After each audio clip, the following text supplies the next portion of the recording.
business. Tapos bukas may awards night na naman tayo. Ma-awardan tayo ng pangatlo ko na yun, yung Philanthropist of the Year.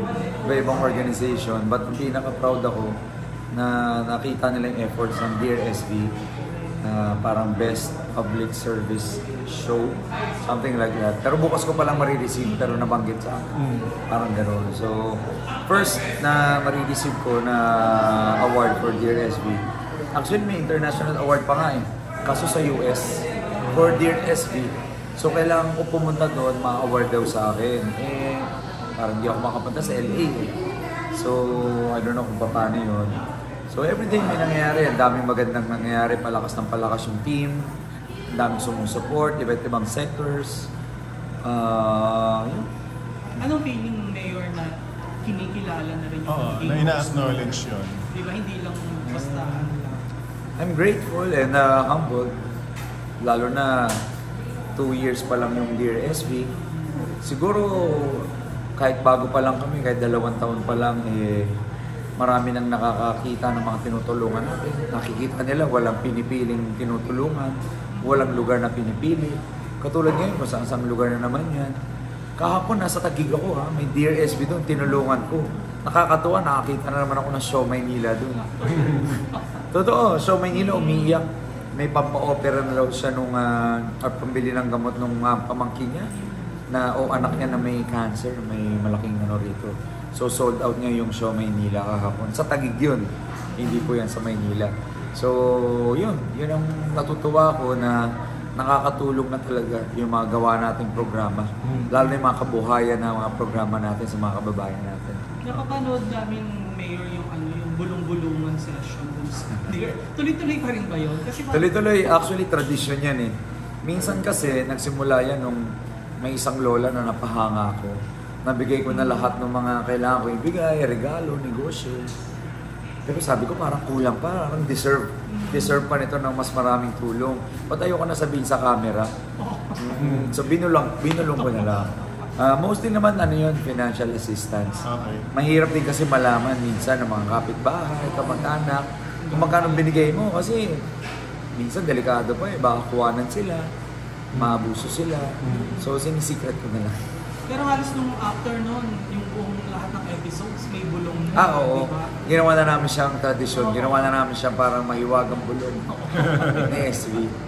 So, tuwing may shoot kami, lagi may bulong. Okay.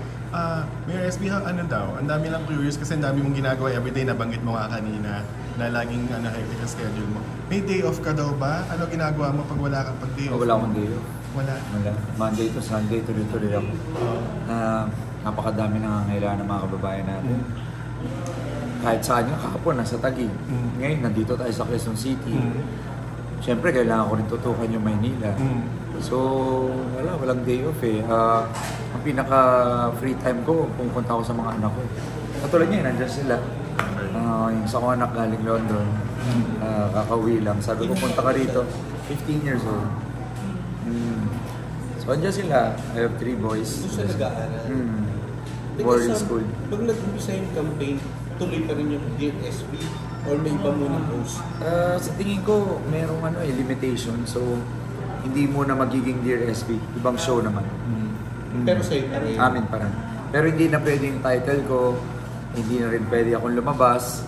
I think hanggang March lang ako eh. Hanggang magsimula yung campaign period. Doon pa lang siya mapapalitan. Sino naisip mong bukalin? Tsaka anong title? Hindi pa lang, baka si Rian. Si Rian. Magano siya, I don't know. Dear Rian. Ha? Dear Rian. Dear Rian, pwede, okay? I don't know. Pagtulong din. Pwede doon sa ginagawa niya. Kung ano yung mga passion niya. Kasi travel, or kay food, marami naman pwede. Lifestyle actually. Ako kasi more on the public service. Pero napag-usapan niyo na yun. Okay naman siya, game siya. Game siya. Actually, napaka-supportive niya talaga. Kaya, if ever man magkaroon ng bagong programa, kung may papalit man sa akin, di siya na lang. Diba? Parang ako na rin. Parang parehong project pa rin namin. Yung mga gusto pa rin namin. Pareho kami ng mga likes eh. Mga passion, mga hobbies. So, baka pwedeng siya na lang magtuloy. Christmas, Mayor, ano plano mo? dito lang ako sa Maynila. Anong plano? I'll spend it with the Manileños. Okay. Siguro gumawa ng iba't ibang charity. Yan naman ginagawa namin tuwing Christmas eh. Yung Christmas kasi is all about yung mga bata, lalo na yung mga batang nangangailangan. Siyempre, ibang matatanda rin. Sila yung mabigyan ng pag-asa, bigyan ng konting saya, lalo na Pasko. Kasi tayo naman, we're so blessed every day. Ito mga to, minsan lang naman silang makaranas sa masarap na Pasko, maligayang Pasko. Kung kaya namin i-provide yun at ipa-experience sa kanila, masaya na rin kami. Mayroon yung reaction ng mga bata, yung anak mo sa pagtakbo. Ano yung nare-realize? Masaya sila, sinasama ko sila. Noong isang araw, nag-wheelchair giving naman kami. So sila yung nag-award ng mga wheelchair. Sabi ko, samahan mo tatay mo para makita nyo ang ginagawa ng tatay. So, anong pangalan ng 15 years old? Lahat sila Sam Versosa. Sam the 4th, Sam the 5th, Sam the 6th. May mga nickname lang. Okay. Anong nickname? So, lahat sila Sam SB. the Fourth. Siv, kasi Sam the 4th eh. Di ba yung 4, IV? Siv. Yung sumunod, Roy. Yung pangatlo, Spade. pero gano'ng kahirap sa'yo na ang bata pa ni Sam the Fourth as napalayo mo sa'yo, pinag-aral mo sa lolo mo? Ay, hindi mature yun eh. Actually, gusto niya talaga mag-aral doon. High school? High school, boarding school. Tapos gusto niya mag-college, mas magandang mga universidad. Sabi ko, mag-aaral ka na mabuti dyan. Kasi syempre, dito muna siya nag-aaral bago siya nag-abroad. Matinding interviews and screening bago siya napunta ron. Saan sa London? Sa West Sussex. Ano yan? Isang lugar, parang mas probinsya than London. City kasi yun eh, so yung mas malaki. Yung communication mo daily. May cellphone naman doon. Yung Tatawag ako. dalawang bata, dito pa rin. Dito lang. Pero eventually, mag-London. Gusto daw nung isa mag-aral sa ibang lugar, sa Amerika. Bala sila, basta ako nakasuporta lang ako. Siyempre, mas gusto ko dito.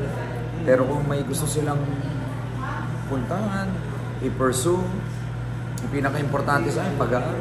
Yan ang magiging foundation nila, building block nila para pag tandaan nila, magamit nila yung pinag-aralan nila.